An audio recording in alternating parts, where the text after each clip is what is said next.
Bear one another's burdens, so the Bible teaches. So occurs frequently in our novel. People moved by spiritual self-sacrifice and compassion and love for others, but also those driven by the self-centeredness of lust will trade everything good and decent for something they know which is hollow and really is only about gratifying themselves. Others will be so pessimistic about life that they will find themselves in everlasting hell for having committed suicide. This is a bizarre novel of interpersonal relationships and spiritual bases for them and weird metaphysical purgatorio perdition type scenarios. 1937, Charles Williams, Descent into Hell.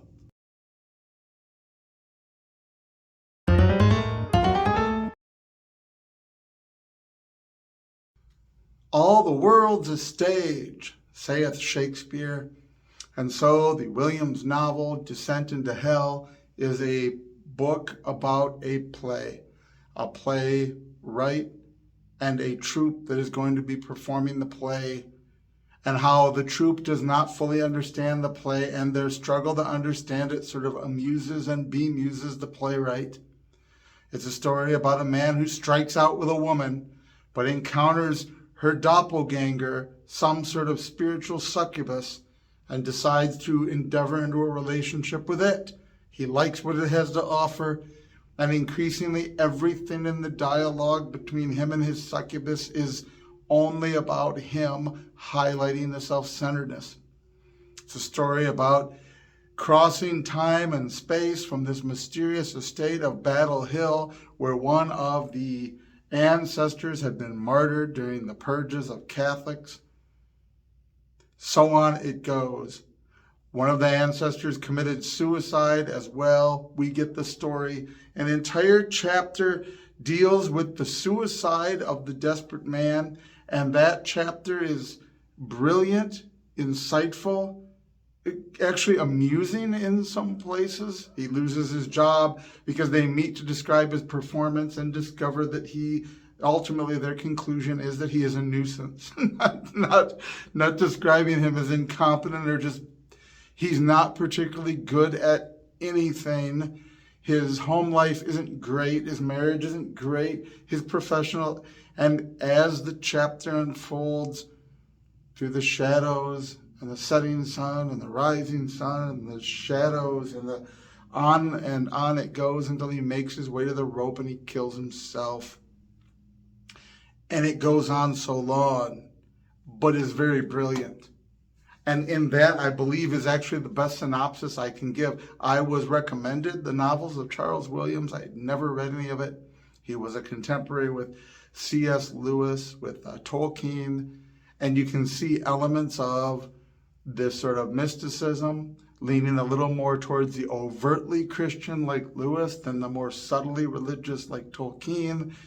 And he's almost like Philip K. Dick in the weird metaphysical observations, but with a Christian twist. But the biggest problem, I think the detriment, the reason why his name is not remembered as like Lewis and Tolkien, because he doesn't really tell a lot of narrative.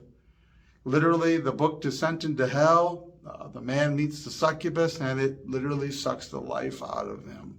A man commits suicide and ends up wandering in purgatory until an act of self-sacrifice, bearing each other's burdens, is done for him.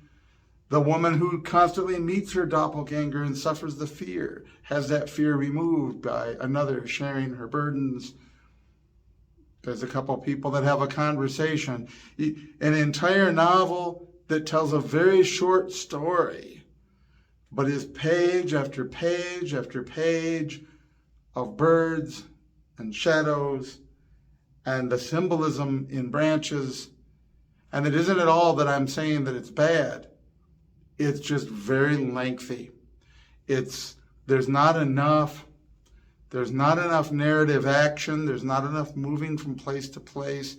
I tend to read for an hour or so before I go to bed at night. This puts you right to sleep, and not because it isn't fascinating. Chapter 2 with the suicide is absolutely brilliant and riveting in its own way. but so much of the work is just on and on and on and on and on in observation. When you've got a chapter and a half or 2 chapters and a half about a discussion in a bedroom and walking down the hall and going to the sitting room, that's just, not to say all of the philosophical things addressed about what's going on internally with these people in the story isn't good, insightful, or brilliantly put. But at some point, it just isn't attached to enough action. You'll never see this novel. I haven't read any of his others yet. Probably will not. I'll read the synopses. But you will never see this made into a film from this book.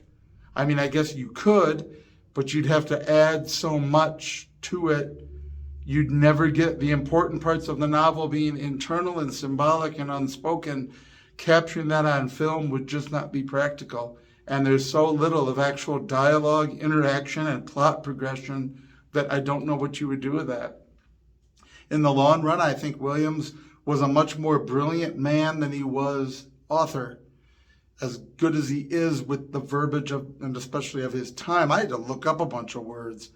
As good as he is with that, his ability to put it into a fictionalized story that keeps your attention was not nearly as great as his obvious insight into these imponderable things. I felt like he should have been teaching metaphysical theology at a school somewhere rather than trying to write it as a fictional narrative. Maybe he should have written it as a nonfiction work going into the depths of theology. Overall, it was a good book, but boy, it was painful by the end to get through it because it was so drawn out. And yet there's a lot of fascinating spiritual insight in it. And I would, if you've never read any Charles Williams, as I hadn't, grab one of his books and see what it's like. I did this one, Descent into Hell. I don't know how all the others would measure up, but it's certainly worth a sampling of seeing it's like Philip K. Dick's mind sent back in time to someone with a different skill set, and it doesn't come out quite right, but there's so much brilliance there, but it's just hard to follow. Anyway, if you've read it or any of his works, let me know what you think below. That is Charles Williams, Descent into Hell, 1937.